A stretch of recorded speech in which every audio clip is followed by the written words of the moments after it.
Hey guys, so for our project, we did Troy's Diner on 105.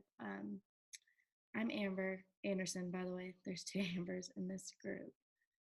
Um, so a little bit of history on Troy's Diner. So Troy's Diner has been in business since 2005, and it's in Boone, North Carolina.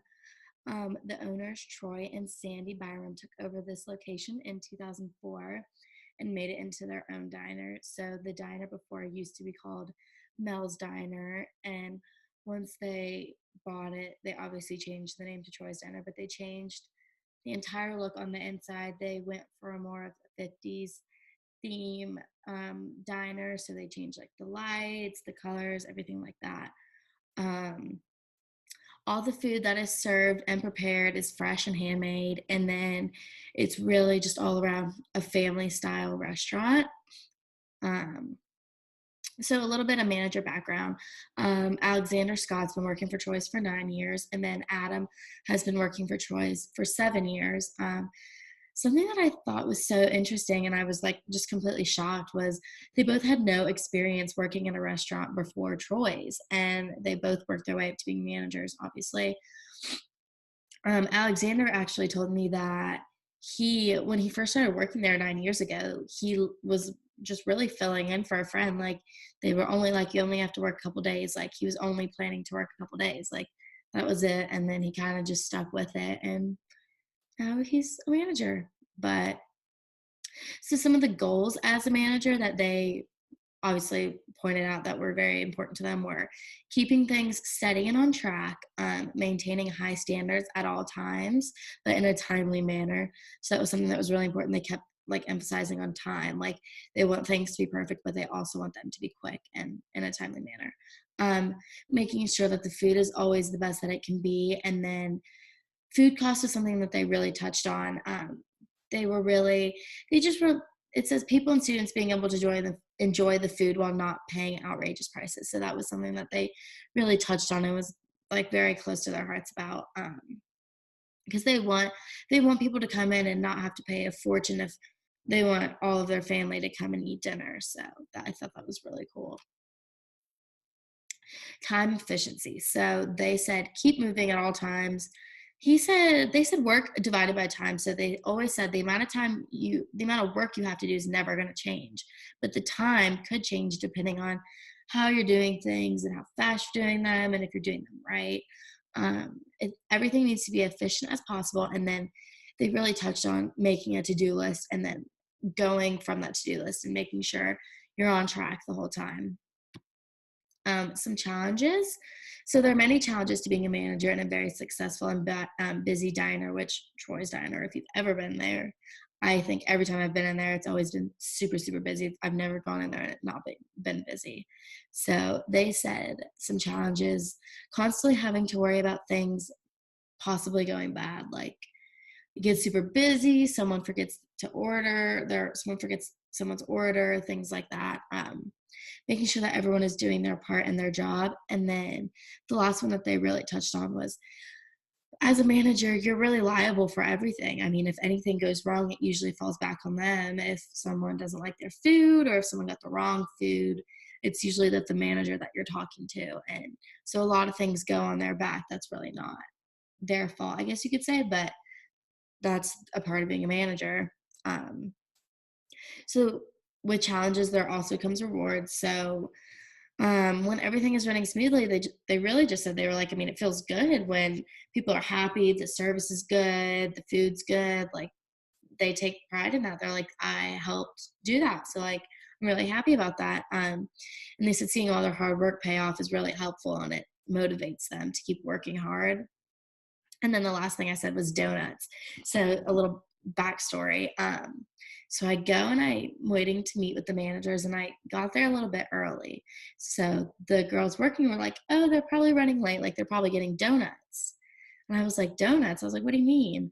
And they were like, yeah, they get donuts every once in a while. And we haven't got them this week. So I'm assuming that's what they're doing, which made it seem like they got donuts every week. So I thought that was just something that was really cool. They pretty much were just like, if everything's running smoothly and we're doing good, like, they'll bring in donuts and we'll all get donuts. So it's kind of like a bribery slash reward, but like it works and they love it. So, and then daily tasks. So managers have many tasks that they have to do on a day-to-day basis. So they just kind of listed a short few of them to me. Making sure everything's in stock, making sure there's enough, say, hash browns, making sure that they're not going to run out, making sure everything's working and running smoothly, that the computers are doing good, there's no light bulbs that aren't working, things like that. Telling servers and hosts what needs to be done for the day. So that goes back to like the to-do list, checking off things that need to be done, and then just really delegating everything. So one question we asked the manager is what to look for in an employee. When asked what they looked for in an employee, the first thing that they both said was a good attitude, which included wanting to learn and be successful. They had to stay highly motivated. They had to ask a lot of questions to prevent mistakes, and they had to be a hard worker. And then another question we asked was, what is the most difficult part about managing? When I asked this question, I was really shocked with the answer that I was given. The number one thing that was most difficult is keeping morale up. It's hard to keep everyone motivated. If nobody is motivated, it's going to make the work hard. If everyone is motivated, everyone will be more happy and high spirited. And in jobs like those, especially with busy work days, especially at Troy's, because it's such a popular restaurant, I feel like keeping morale up sometimes will be hard, especially like when people come in early in the morning to prepare the food. They just know what's ahead of them, and so they could be down one day. You know, you never know what somebody's going through. So just keeping the morale up, it'll help the work go faster and hopefully make it easy. The next question was how important are interpersonal relationships? When asked this question, both managers' faces lit up with almost excitement. They both said that their relationships with their workers are very important to them. They are all really close and hang outside of the workplace. Troy's has many holiday parties where all the workers and their families and friends come to all celebrate. One thing that really stuck with me when asking this question was that they both felt like if your interpersonal relationships are important and good, your employees will feel more comfortable to come and talk to you about things. And then another question we asked was, how do you encourage staff motivation? And they said a lot of jokes, joking with our employees, laughter to lighten the mood. This could work in a lot of different work settings, but especially in a restaurant. And if we show that we can still work hard and have a good time, they will follow and do the same thing. And I think that's important of all leadership roles, just showing the employees the right way to do things. And even though the work may be difficult, it still can be a good time. And another thing they said was possibly bribing our employees by saying, hey, if we get everything done today, I'll bring us donuts tomorrow.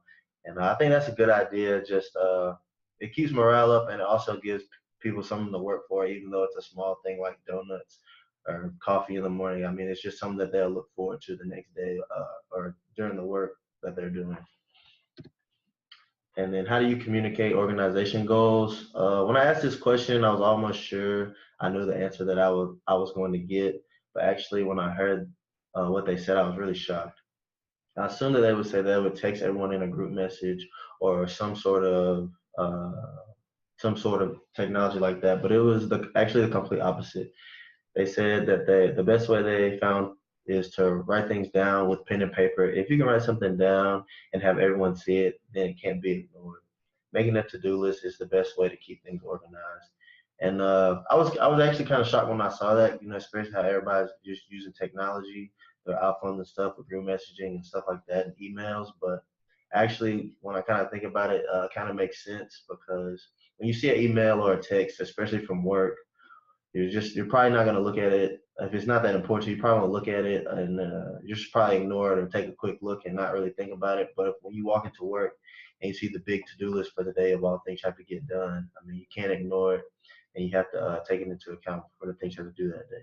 And that's our presentation on Troy's and the managers there, and it was a great experience.